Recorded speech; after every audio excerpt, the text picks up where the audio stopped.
روزے کی فرصت نہیں ملتی۔ میرے بزرگوں اور دوستوں، آپ مجھے بتائیں کہ آپ کا ماحول گندا ہے یا اس ڈاکٹر اقبال کا ماحول گندا تھا جس نے اپنی زندگی کا ایک بڑا حصہ جس نے یورپ میں گزارا تھا، بلکہ اقبال نے تو اپنی پی ایچ ڈی بھی وہیں مکمل کی تھی۔ آکسفورڈ کا پڑھا ہوا شخص، آپ سوچ سکتے ہیں یورپ کی غلاظت اپنی جگہ، اور آپ جس ادارے میں ہیں یقین مانیں آپ اس سے برے ماحول میں نہیں ہیں۔ لیکن اقبال کا حال کیا تھا؟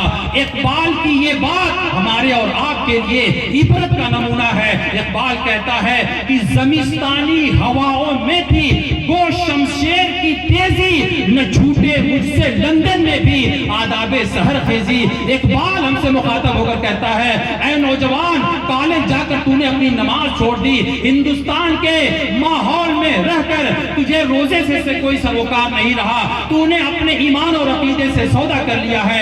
اقبال کہتا ہے میری زندگی دیکھو کہ میں زمستانی ہواؤں میں رہتا ہوں۔ یورپ کا جو حسن ہے ایسے تھا کہ جیسے شمشیر برہنہ، ایک ننگی تلوار جب چلتی ہے تو وہ سروں کو اڑا کر رکھ دیتی ہے۔ اقبال کہتا ہے یورپ کا جو حسن تھا، یورپ کی جو رانائی تھی، یورپ کی جو دلکشی تھی وہ ایسی تھی، وہاں کی فحاشی ایسا لگتا تھا کہ جیسے ایمان کی گردن کو اڑا کر رکھ دیتی۔ لیکن اقبال کہتا ہے اسی ماحول میں نے بھی اپنی زندگی گزاری ہے۔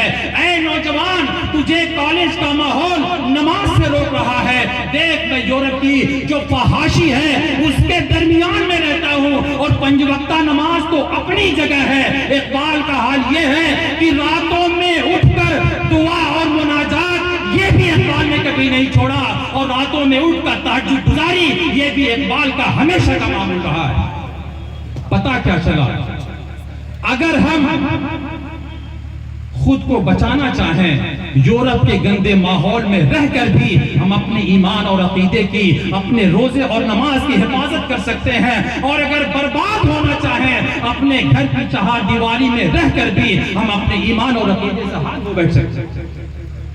یہی اقبال تھا۔